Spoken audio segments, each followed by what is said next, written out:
কালকে থেকে যে জল্পনা কল্পনা হচ্ছিল শেষ পর্যন্ত তাই ঘটলো, সেনাপ্রধান পদত্যাগ করেছেন। এবং এটি এতদিন যে কেন ছিল না এটি বিস্ময়কর ছিল। আজকে ইউনূসের চাল ও জেনারেল ওয়াকারের ভাল এবং আইএসপিআর ওয়াকারকে বিবস্ত্র করলো কেন? একসাথে সেনাপ্রধান ওয়াকারুজ্জামানকে একটা হলুদ কার্ড দেখিয়ে দিয়েছে। আপনাকে তো লোকজন গিলে খাবে, সেনাবাহিনীর লোকজন আপনাকে আপনার মাথা কেটে ফুটবল খেলবে।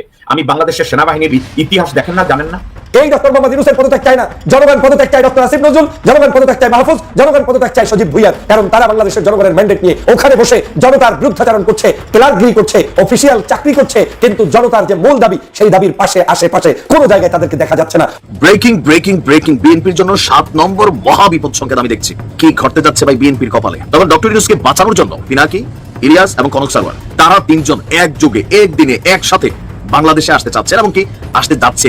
সর্বস্তরের জনগণের ব্যানারে মার্চ ফর ইউনূসের ডাক, 5 বছরের জন্য জাতীয় সরকার গঠনের দাবিতে ইউনূসের নেতৃত্বে, ডক্টর ইউনূসের নেতৃত্বে 5 বছরের জন্য একটা জাতীয় সরকারের দাবিতে শাহবাগে সব জল্পনা কল্পনার অবসান ঘটিয়ে বাংলাদেশের জন্য বিরাট সুখবর। বাংলাদেশ স্থিতিশীল, বাংলাদেশ জিতে গেছে, ভারত আওয়ামী লীগ হেরে গেছে, প্রফেসর ইউনূস থেকে যাচ্ছেন, ভারতের দালাল ওয়াকার গং চুপসে গেছে। বিএনপি থেকে 5 জন, জামাত থেকে 3 জন, এনসিপি থেকে হাসনাত আব্দুল্লাহ সহ 2 জন, চরমুনাই থেকে 1 জন এবং মাহমুদুর রহমান মান্না সহ আরো কয়েকজন মিলে নতুন উপদেষ্টা পরিষদের ঘোষণা। একটি ইসলামী বিপ্লবী সরকার হচ্ছে। আসসালামু আলাইকুম প্রিয় দর্শক, বর্তমান সময়ের রাজনৈতিক প্রেক্ষাপট বা পরিস্থিতির উপর বিশ্লেষণ করে আপনাদের সামনে কিছু গুরুত্বপূর্ণ ভিডিও ফুটেজ নিয়ে হাজির হয়েছি। এমনকি দর্শক, আমি আশা করছি যারা ভিডিওটি অন করেছেন তারা সম্পূর্ণ ভিডিওটি মনোযোগ সহকারে দেখবেন, তাহলেই বুঝতে পারবেন ভিডিওর মূল রহস্য বা আসল ঘটনাগুলো। তো প্রিয় দর্শক, আমি আর বেশি কথা বাড়াতে চাই না, চলুন দেখে আসি আজকের সেই কাঙ্ক্ষিত ভিডিওগুলো।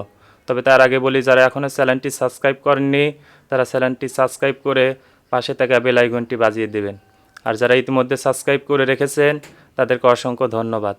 তো চলুন দর্শক, একটা লাইক দিয়ে আমরা ধারাবাহিকভাবে সকল ভিডিওর বিস্তারিত আলোচনা দেখে আসি। বিএনপি থেকে 5 জন, জামাত থেকে 3 জন, এনসিপি থেকে হাসনাত আব্দুল্লাহ সহ 2 জন, চরমুনাই থেকে 1 জন এবং মাহমুদুর রহমান মান্না সহ আরো কয়েকজন মিলে নতুন উপদেষ্টা পরিষদের ঘোষণা।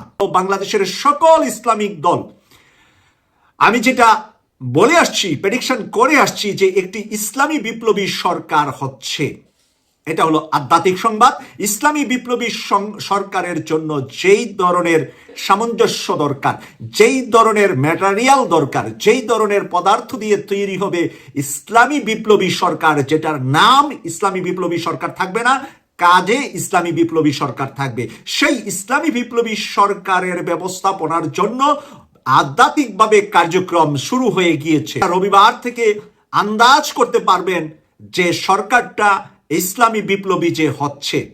ডক্টর মোহাম্মদ ইউনূস স্যার, আগেও বলেছি এখনো বলছি, উনি থাকবে আমার টুপির জায়গায়, মানে মাথার উপরে উনি থাকবে, আর সকল কিছু বাস্তবায়ন হবে। ওনার চতুর্পাশে একটা বাহিনী তৈরি হচ্ছে, একেবারে টেকনাফ থেকে তেতুলিয়া, রূপসা থেকে পাথরিয়া, একেবারে টোটাল ফোর্সটা এখন রেডি, ঢাকামুখী। এই ঢাকামুখী ফোর্সটা ঢাকাকে ব্লক করে ফেলবে। 48 থেকে 72 ঘন্টা পরে ঢাকাকে ব্লক করে দিবে। এই ফোর্সটা ঢাকাকে ব্লক করে ডক্টর মোহাম্মদ ইউনূস স্যারকে সামনে রেখে ইউনূস স্যারকে এক ধরনের বাধ্য করে উনি সহ টোটাল অন্তর্বর্তীকালীন সরকারের সকল উপদেষ্টাকে পদত্যাগ করাবেন। এর পদত্যাগের কয়েক ঘন্টার ভিতরে নতুন করে বিপ্লবী ইসলামী সংগ্রামীরা শপথ নেবে বাংলাদেশের প্রধান বিচারপতির হাতে, এবং প্রধান বিচারপতির হাতে শপথ নিয়ে তারা প্রধানত ইসলামী দল, যেটা বাংলাদেশের সবচেয়ে বড় ইসলামী দল জামাত ইসলামী, তার প্রধানকেই শপথ করাবেন প্রধান উপদেষ্টা হিসাবে। তাই 50-50, জামাতের 50 আর বিএনপির 50, আর মাথার উপরে কে থাকবে? ডক্টর মোহাম্মদ ইউনূস। তার সাথে শুধু তাই নয়, এই সংবিধান বাতিল করে কি করতে হবে? এই সংবিধান বাতিল করে জুলাই ঘোষণাপত্র দিতে হবে। দেশ মানি মা, মা মানি দেশ। এই মায়ের 18 কোটি সন্তান, এই 18 কোটি সন্তানের মধ্যে 3 জন সন্তান এই মুহূর্তে খুবই দরকার। এই 3 জন সন্তান কেন যে মার মুখ দেখতে আসতেছে না আমি জানি না, এই তিনজন সন্তানের এক সন্তানের কিছু কথা আপনাদের শোনাই। ওনাদেরকে আমি ভালোবাসি, মনে প্রাণে ভালোবাসি, কিন্তু আপনারা কেমন সন্তান? মা অসুস্থ, কেন আসেন না? এক অভাগা জাতি আমরা, আমাদের ভাগ্যে শুধু দুর্দশা আর দুর্দশা, কিছুই হবে না। ডক্টর মোহাম্মদ ইউনূস স্যারের মতো ভদ্রলোক এই দেশ চালাতে পারবে না। এই দেশের জন্য ঠিক ছিল কে জানেন? শেখ হাসিনা। একদম লাঠি লাগায় ঘুরাইতো, বন্দুকের নলের মধ্যে সবাই নাচাইতো, নাগিন ডান্স করে ছাইরা দিছে সবাই, কেউ কিচ্ছু করতে পারে নাই। আরে হাসান মাহমুদের কথা মনে আছে? বেগম খালেদা জিয়াকে নিয়ে কি কটূক্তি, জিয়াউর রহমানকে নিয়ে কটূক্তি, তারেক জিয়াকে নিয়ে কটূক্তি, খুনি ছাড়া তো কোনো কথাই বলতো না, ব্যক্তিগত চরিত্র নিয়ে কথা বলতো, কিন্তু কাউকে দেখি নাই রাস্তায় আইসা 7 দিন কেন 7 মিনিট দাঁড়াইতে দেখি নাই। কেউ তো দাঁড়াইতে পারতেন না, ওই যে কেচি ঘেটের ভিতরে থাইকা আন্দোলন করতেন, কেউ কিচ্ছু করতে পারতেন না। এই শেখ হাসিনার আবার ফিরে আনা উচিত, 41 সাল পর্যন্ত লেখা দেওয়া উচিত। নির্বাচনের দরকার নাই তো, কারণ গত 3টা নির্বাচন তো বৈধ। হ্যাঁ, এই যে মেয়র হইতে চায় তার মানে বৈধ নির্বাচন ছিল, তো বৈধ নির্বাচনে সেই হাসিনাকেই আবার দরকার। শেখ হাসিনার সরকার বারবার দরকার, এই স্লোগান তুলতে হবে এবং বাংলাদেশের সবাই মিলা মুনাজাতে বসতে হবে, আল্লাহ যেন ওনাকে হায়াত দারাজ করে এবং 41 সাল পর্যন্ত ডান্ডার উপরে এই দেশকে রাখতে হয়, ডান্ডার উপরে রাখতে হবে এই দেশকে। এই দেশ এমনি সোজা হবে না। এই দেশের মানুষ বুঝছেন বড়ই নটখট্টা মানুষ, ভালো চিনে না, মন্দ চিনে, মন্দর দিকে খালি আগায়। ডক্টর মোহাম্মদ ইউনূস স্যার চলে গেলে বুঝবেন, আফসোস করবেন। গত 54 বছরে এমন নেতা তো আর পান নাই, যাকে পাইছিলেন তাকে ধরে রাখতে পারলেন না। অভিমানে উনি বলছে আমি পদত্যাগ করব। অভিমানে কি করবে বলেন? একটা ভদ্রলোকের জন্য এসব কাজ। আপনারা সবাই এমন অবস্থা কইরা ছাড়ছেন, ওনার ইজ্জত নিয়ে টানাটানি। তো ওনার তো এটা কাজ না, ওনার হাতে পায়ে ধইরা আইনা বসায়া এখন বেজ্জতির চরম শিখরে নিয়ে গেছেন। ওনার ক্যাবিনেটের মন্ত্রীদেরকে, উপদেষ্টাদেরকে আপনারা জুতা পিটা করেন। একবার হাসান মাহমুদকে জুতা পিটা করে দেখতেন কেমন লাগে। গত 16 বছর তো জুতা কইয়া ছিল আপনাদের, বা মুখ তো কইয়া ছিল, পেশাবও করতে পারেন নাই, হাগুও করতে পারেন নাই, জুতা পিটাও করতে পারেন নাই, কিচ্ছু করতে পারেন নাই। এই 3 সন্তানের মধ্যে একজন হচ্ছে পিনাকি ভট্টাচার্য, একজন ইলিয়াস হোসেন, একজন কনক সারোয়ার। স্যার, মা অসুস্থ, আপনারা কেন বিদেশে? কেন আপনারা আসেন না? আসেন, এই মুহূর্তে চলে আসেন, আজকে রওনা দেন, নাইলে এই দেশ বাঁচবে না। এই দেশ আবার স্যার ওই ভারতের দালালদের হাতে চলে যাচ্ছে, চলে যাবে স্যার। ইউনূস স্যার যদি চলে যায়, আমরা হতভাগা জাতি আবার সেই গোলামির জিঞ্জির হাতে পায়ে পড়তে হবে। কোনো উপায় নাই, কেউ বাঁচাইতে পারবে না আমাদেরকে। স্যার, আপনারা চলে আসেন বিদেশ থেকে। ইলিয়াস হোসেন সাহেব, প্লিজ সবকিছু ত্যাগ করে দেশ বাঁচান। কনক সারোয়ার সাহেব, পিনাকি ভট্টাচার্য, আপনি কেন আসেন না? আপনারা আসেন, এই দেশ বাঁচান। আপনাদেরকে উপদেষ্টা হিসাবে দেখতে চাই, আমরা দেখতে চাই sir. Doctor Mohammad Yunus sir, এই 3 জনকে ডাকেন, আপনি ডাকলে আসবে, আমাদের কথা তো ওনারা আসবে না। আপনি শুধু একটা বার বলেন তোমরা 3 জন আসো। এই 3 জন মানুষ আসলে স্যার দেশের চেহারা বদলে যাবে, আপনার শক্তি বৃদ্ধি পাবে স্যার। এই 3 জন মানুষ যে শক্তিটা আপনাকে দিবে, পুরো দেশের মানুষ সেই শক্তিটা আমরা দিতে পারছি না। আমরা আপনাদেরকে সাপোর্ট করি, হয়তো এই ভিডিওতে কথা বলি, কিন্তু রাস্তায় নাইমে আমরা ডাকলে কে আসবে স্যার? আমরা তো কোনো দল করি না, আমাদের কোনো দল নাই স্যার। কিভাবে আপনার উপকার করুন, কিভাবে আপনার পাশে দাঁড়াবো স্যার বলেন আপনি? দেখেন, গত 8-9 দিন যা কিছু ঘটলো, ঘটার পর এখন চলে আসলো আমাদের সেনাপ্রধান সামনে। সেনাপ্রধানকে নিয়ে অনেক কথা, উনি ভিতর থেকে কি বলছেন না বলছেন ক্যান্টনমেন্ট থেকে জানি না, আমি তো ভাই কোনো ভিডিও দেখি নাই, কোনো কথা শুনি নাই, কিন্তু পুরা ফেসবুক, ইউটিউব সব জায়গায় ভরপুর ওনার কথাবার্তা। উনি আবার ডিসেম্বরে নির্বাচন চাইছেন। ওই যে 18 মাস বলছেন, 18 মাস মানে এই ডিসেম্বর, 2026-এর জানুয়ারিতে উনি নতুন সরকার দেখতে চায়।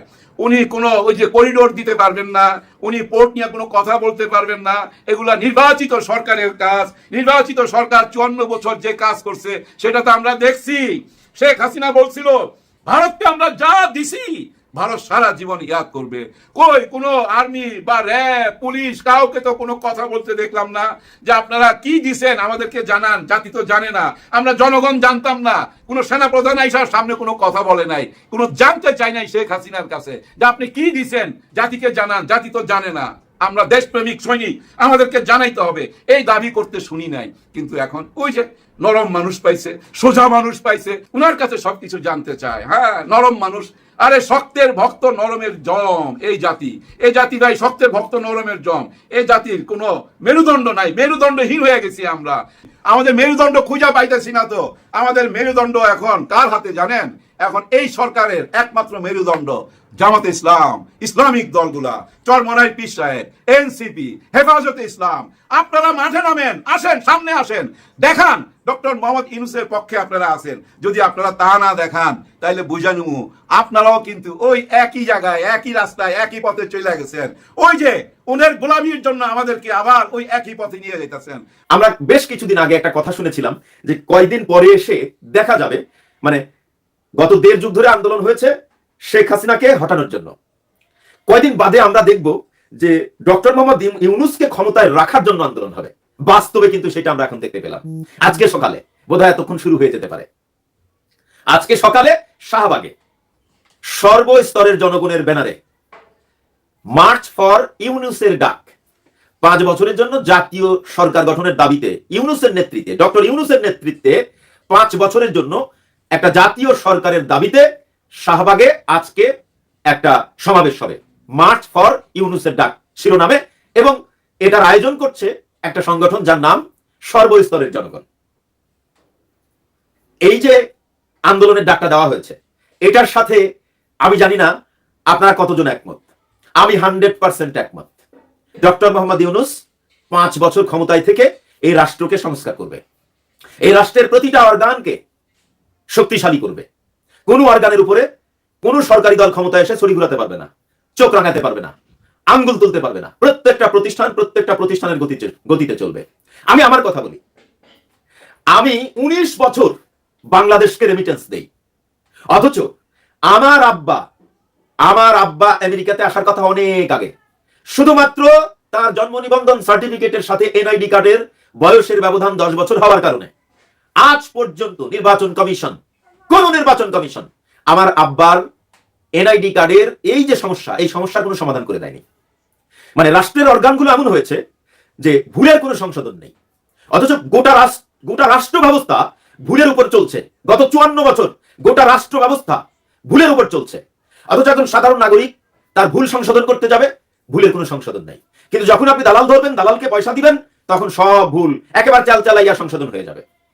আমাকে বলেন, আমার আব্বা বহু বছর আগে আমেরিকাতে আসার কথা ছিল, শুধুমাত্র তার এই এনআইডি কার্ড সংশোধন না হওয়ার কারণে আজও তার কাগজপত্র প্রসেসিং হয়নি। আজও আমার আব্বাকে আমি আনতে পারিনি।